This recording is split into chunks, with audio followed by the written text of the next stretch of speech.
Okay, but like the thing to understand about me is that anytime any kind of like mass hysteria breaks out or like any kind of pandemic, the only thing that I do is look up zombie apocalypse aesthetics on Pinterest and resist the urge to like start a garden. Hi guys, my name is Rilie. If you're new here, then thank you for being here, and if you're a return, then thank you for coming back.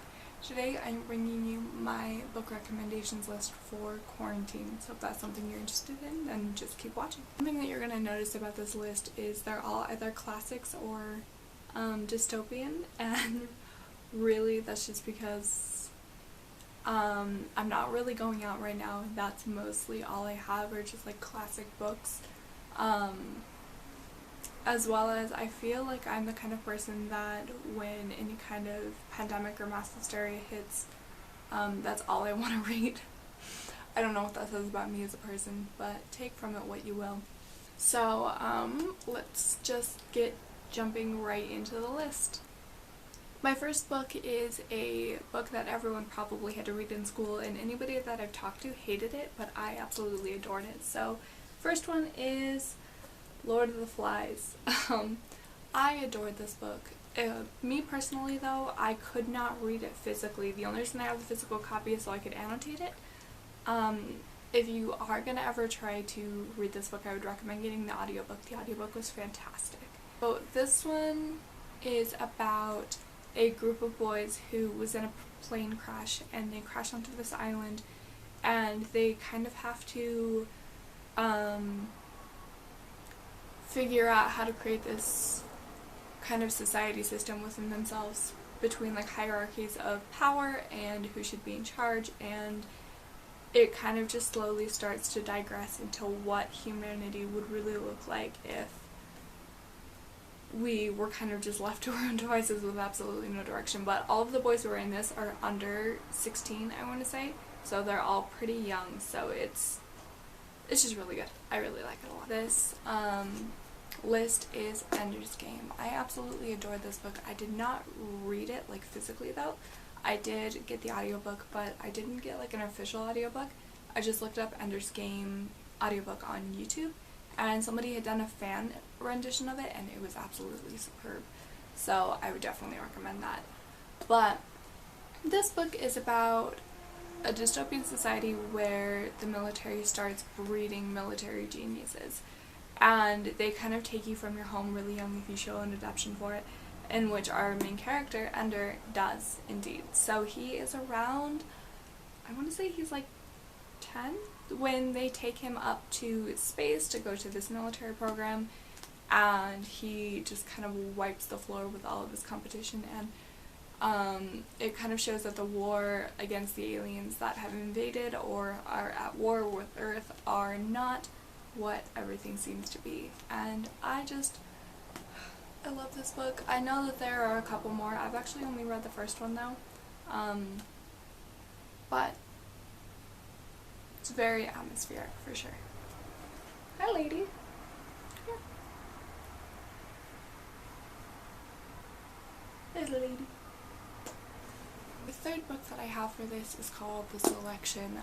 This one I decided to pick in the light of all of like the Bachelor stuff going on right now, and as well as it is technically dystopian, so.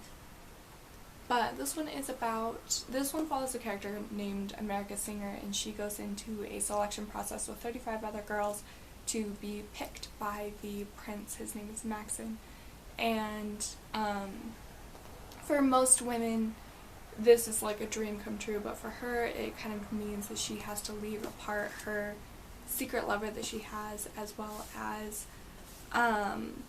she doesn't really find much attraction for the prince in the first place.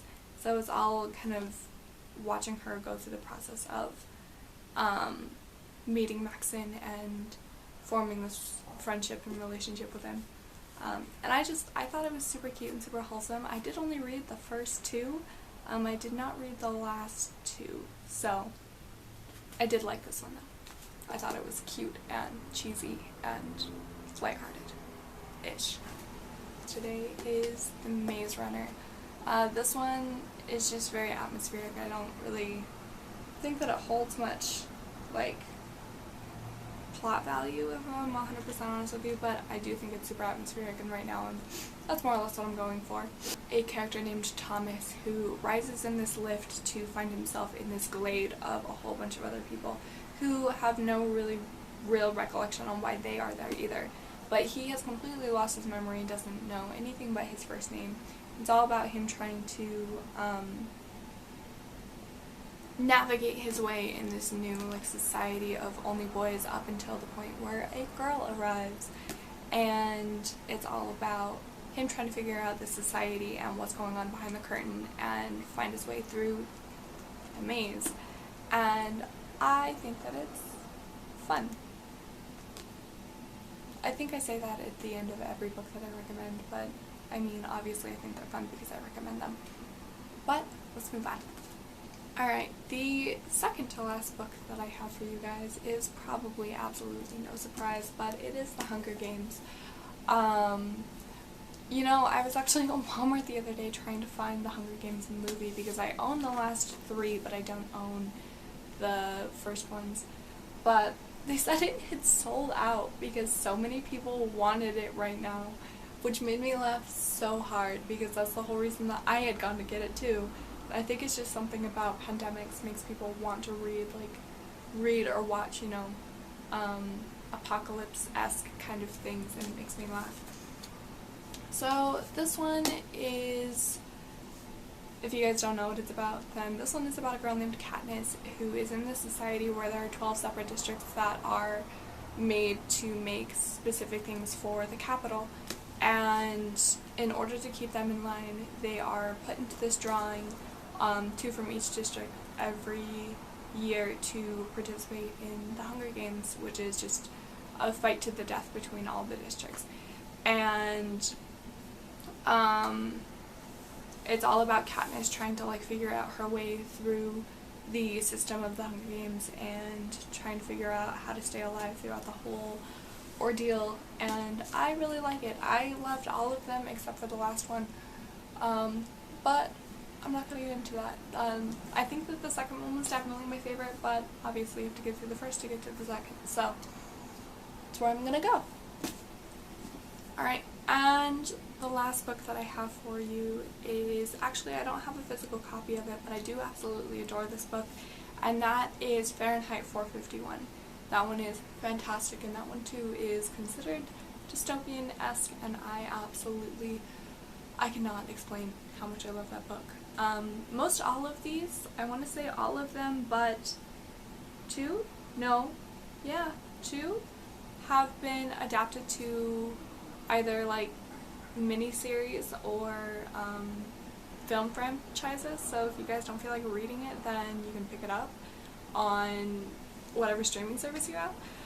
But that is actually all I have for you guys today, so if you guys like this video, please give it a thumbs up, and if you guys comment down below, I do indeed reply. I do like having conversations with you guys, so I hope to see you guys here next week.